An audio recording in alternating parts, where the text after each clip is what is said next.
Graça e paz, amados de Cristo. Mais uma vez nós estamos aí com o canal Evangelho Sem Máscaras para chegar até você com uma mensagem que hoje é muito importante.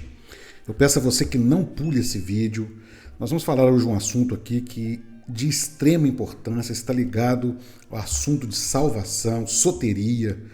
E é um assunto que muito importante porque muitas pessoas estão presas em seitas religiosas e não compreendem o que é a obra salvífica de Cristo. Vivem com medo, com terror, não descansam em Cristo porque não conhecem a verdade sobre salvação.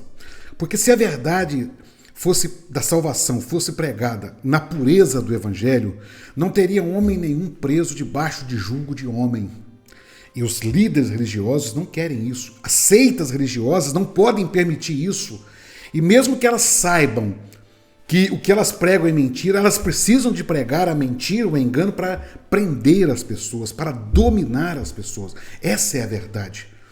Por isso que eu peço a você, não saia daqui. Você que já é inscrito, vai dando joinha na confiança. E você que não é inscrito, se inscreva.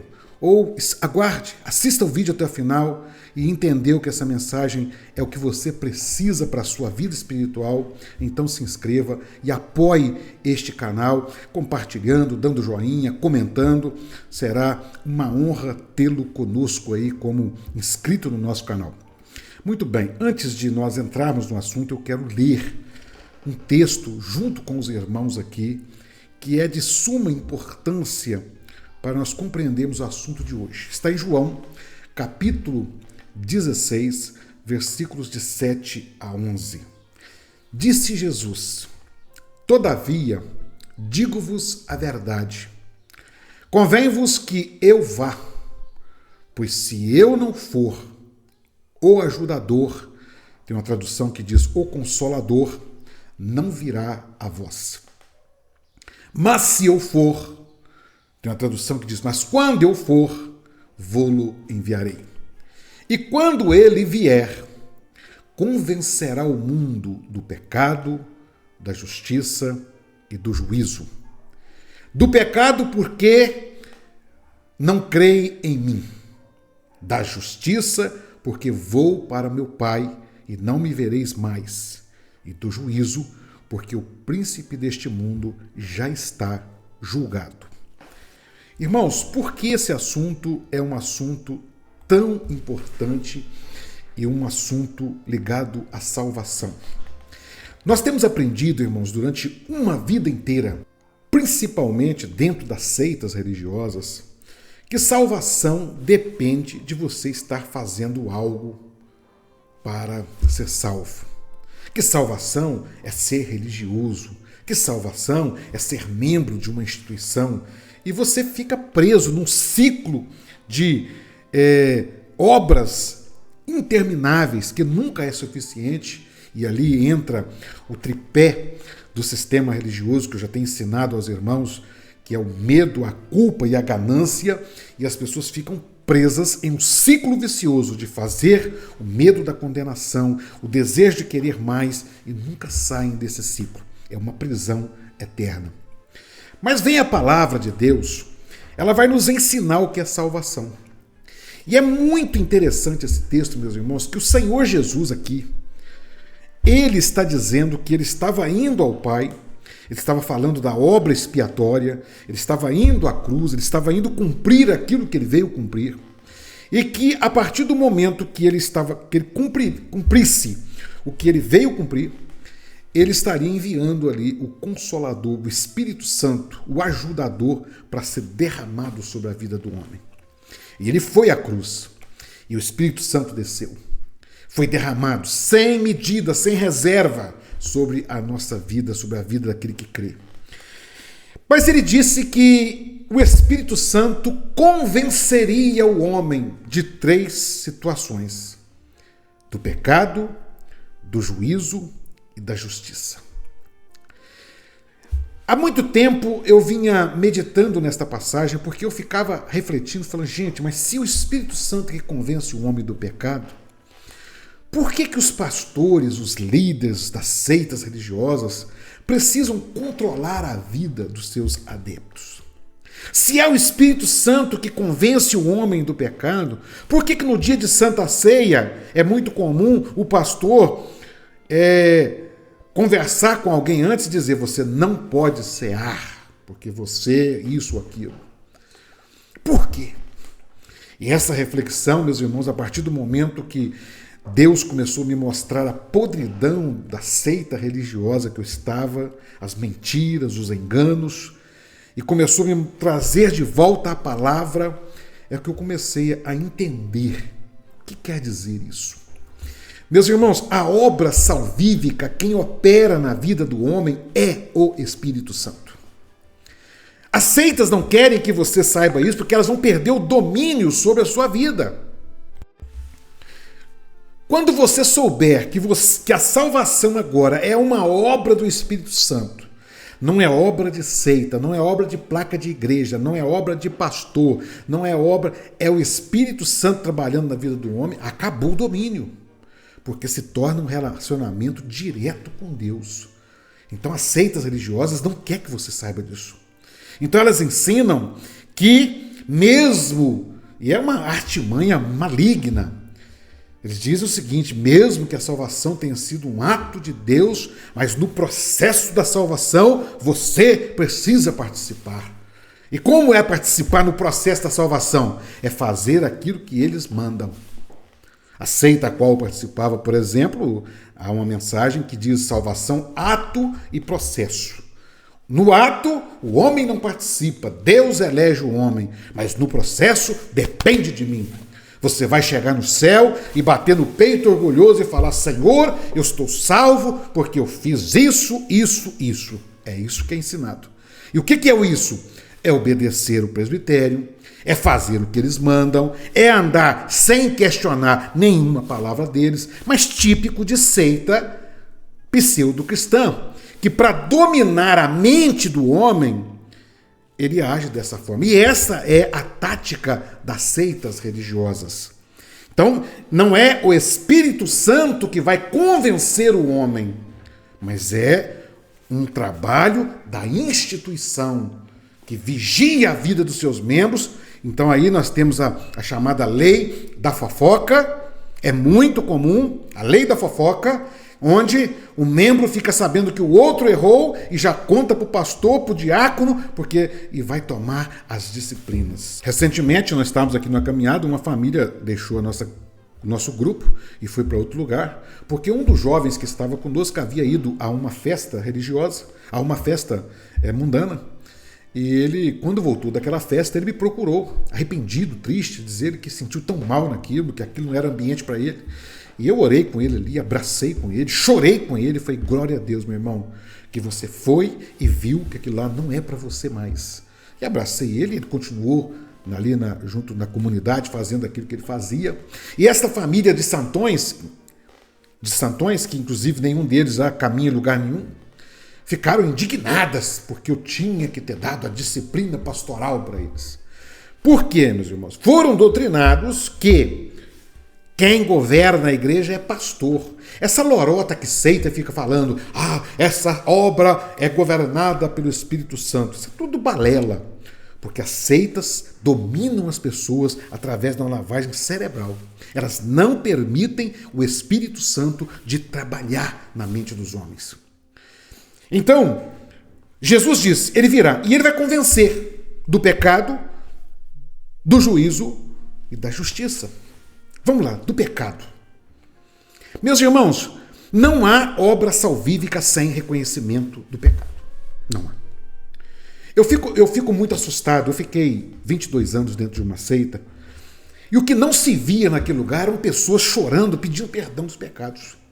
Não se via. Eu me lembro, eu já contei isso num vídeo, eu estava num seminário no Manaim e um louco lá teve uma visão, que se foi visão de Deus, ela não produziu nada em ninguém. Então eu acredito que não foi visão, foi uma invenção para tentar comover o povo. Mas o coração do povo, dentro de uma seita religiosa, é tão dura para aquilo se diz se render a Cristo, que ninguém sente nada. Eu me lembro que esse irmão, esse pastor, ele disse que Deus tinha mostrado para ele, e era um seminário de 7º período, Para quem não sabe, lá são divididos em 8 fases. Um principiante e depois 7 períodos, primeiro até o 7º. Então o 7º era um seminário para pastores, para diáconos, para senhoras de frente, aquele grupo mais de frente da igreja. E naquele grupo de frente, naquele seminário, o pastor teve uma visão que só 10% do que estavam dentro daquela sala queriam para os céus se Jesus voltasse naquele dia. Meus irmãos, na verdade, aquele pastor estava dizendo, como sendo Deus falando, que 90% daquela classe estava condenada ao inferno. E eu me lembro, 90%, a classe devia ter 1000 pessoas. Um salão grande. Então, suponhamos que fosse o Senhor que tivesse mostrado aquilo ali. Estava dizendo que mais de 900 pessoas que estavam ali dentro estavam condenadas ao inferno. Isso mesmo. E sabe quantas pessoas que eu vi caindo no chão de choro, pedindo perdão a Deus? Nenhuma. Nem eu. Eu me lembro que eu chamei os irmãos depois que estavam comigo, o grupo que eu tinha levado, e eu disse àqueles irmãos, você tem noção que o pastor disse ali que 9 pessoas de cada 10. Eu falei, rapaz, isso é muito sério. E isso nunca saiu do meu coração, porque não se via nenhuma lágrima, as pessoas. Parecia que eu e aquele pequeno grupo eram os únicos que estavam conversando sobre aquele assunto. Talvez não. Porque as pessoas não se ensina, meus irmãos, o peso do pecado sobre nós. Porque quem convence isso é o Espírito Santo, não é homem, não é seita, não é doutrina de homem. E o que as seitas se apoderaram, elas acham que se apoderaram do Espírito Santo e que o Espírito Santo está fazendo através deles. Não, meus irmãos. A única coisa que foi confiada a nós é pregar o Evangelho. Não é convencer as pessoas do pecado, ou vigiar a vida das pessoas, ou determinar que as pessoas vivam assim ou assado. Grande erro do sistema religioso, e as seitas religiosas fazem isso com maestria, é pensar que elas podem dominar a vida das pessoas. A grande luta que eu tenho encontrado nos grupos que eu tenho participado é as pessoas entenderem que nós não precisamos de leis, de regras, que nós precisamos de Cristo, do Espírito Santo, e viveremos pelo Espírito Santo e não por regras. Nós viveremos por amor. E ali, muito sério. Porque o Espírito Santo que convence o peso do pecado em nós. Se nós não entendermos, irmãos, pelo Espírito Santo que o pecado que há em nós é que vai nos condenar, ou que já nos condenou, todos pecaram, diz a Bíblia, todos nós pecamos, todos nós. Se as pessoas não entenderem isso, ai de nós. Mas quem faz é o Espírito Santo, não é homem. Não adianta pastor querer vigiar a vida de um homem, não adianta delimitar um monte de regras, não adianta todo mundo andar certinho igual um robozinho, achando que o povo santo. Não. O Espírito Santo precisa convencer o homem do pecado e ele precisa entender o peso do pecado sobre a sua vida, entender que foi o seu pecado que levou Cristo à cruz.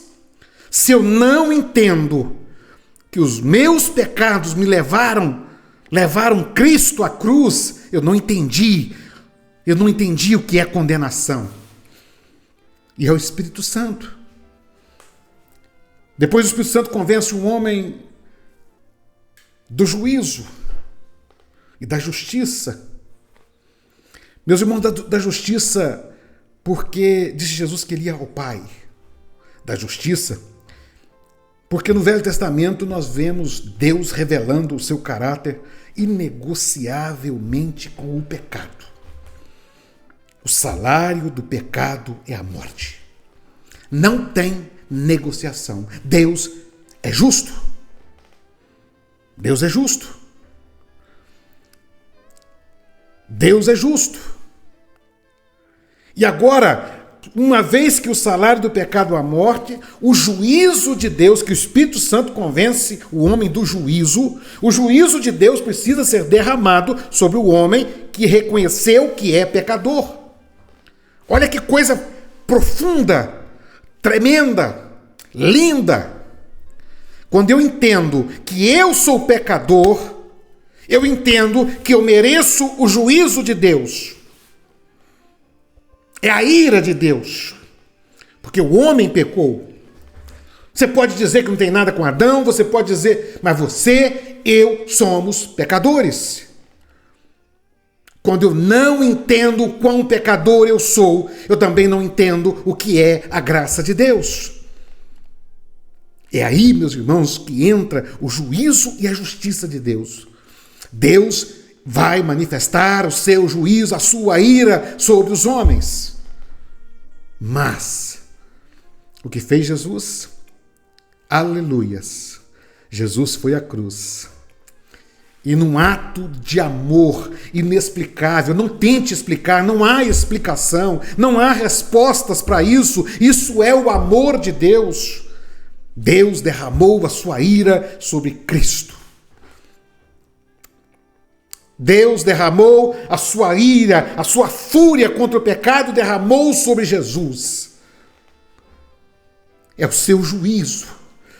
O juízo que era para ser meu, o juízo que era para você, o juízo que era para todos os homens, Deus derramou sobre Cristo.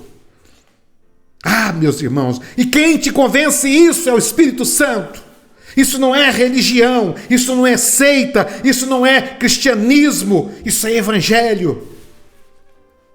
É você entendendo que você é pecador, mas que a fúria, a ira de Deus que era sobre você, ela foi sobre Jesus. E aí a justiça de Deus, que Deus é justo, e Deus amou a sua criação.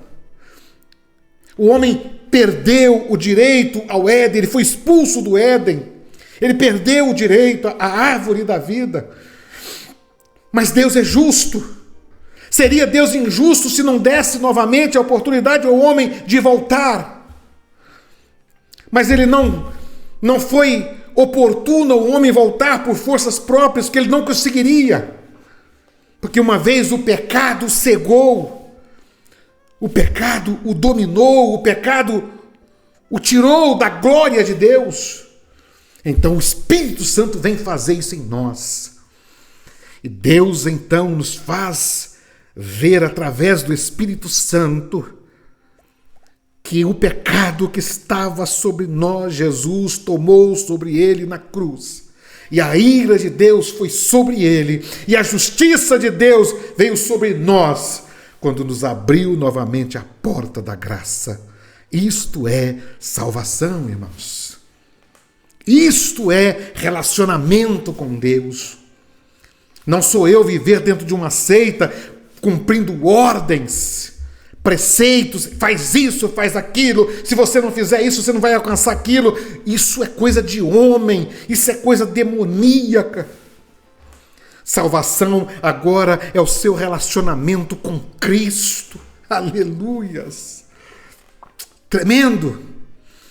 Spurgeon, se eu não me engano, foi Spurgeon, ele disse uma frase tremenda, maravilhosa, ele disse assim: quando eu olho para mim, quando eu me examino, por isso a Bíblia manda nós examinarmos a nós mesmos. As seitas religiosas mandam examinar os outros. É um cuidando da vida do outro. Lamentavelmente uma vergonha, uma nojeira, né? Mas Jesus, a Bíblia manda, Jesus manda olhar para nós, a Bíblia manda olhar para nós, Paulo manda olhar para nós. Spurgeon disse assim: quando eu olho para mim, eu vejo que é impossível ser salvo. Tem nada, não existe nada em mim, meus irmãos. Esse é o entendimento que o Espírito Santo dá ao homem, quando o Espírito Santo verdadeiramente está agindo. Quando o ego está agindo, o sujeito levanta o nariz: eu sou da obra perfeita. Uma arrogância religiosa estúpida. Mas quando o homem é movido pelo Espírito Santo e está olhando para si e ele está todo dia reconhecendo que ele não é nada. Mas ao mesmo tempo ele está olhando para a cruz e ele está vendo que Cristo morreu no seu lugar e uma obra gloriosa está acontecendo. Meus irmãos, isto é evangelho, isto é salvação. Por isso, meus irmãos, eu convido a você depressa nós tomarmos uma posição na nossa vida. A ira de Deus não há mais sobre nós. Fomos salvos. Pela fé em Cristo, hoje, nós estamos transferindo todo o nosso pecado sobre Ele. E a condenação que estava sobre nós cai sobre Ele, caiu sobre Ele e cai sobre Ele. Somos livres, porque o Espírito Santo está fazendo uma grande e maravilhosa obra na nossa vida. Isso é obra. Obra não é uma igreja de tijolinhos.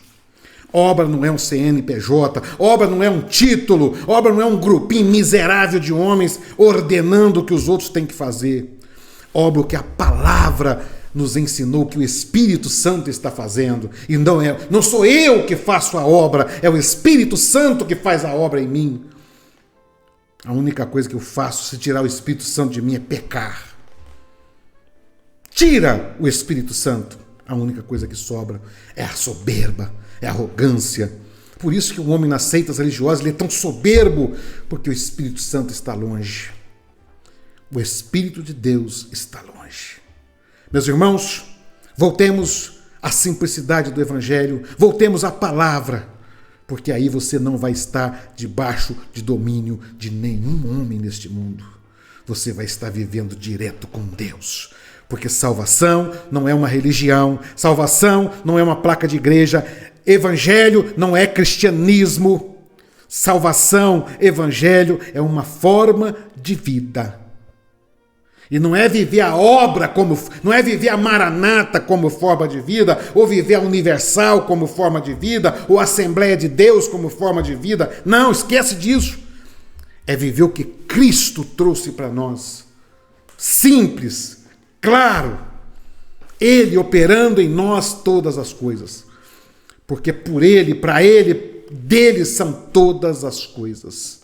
Que Deus nos dê graça e entendimento para compreender essa profundidade do Evangelho. Que Deus nos abençoe sua vida.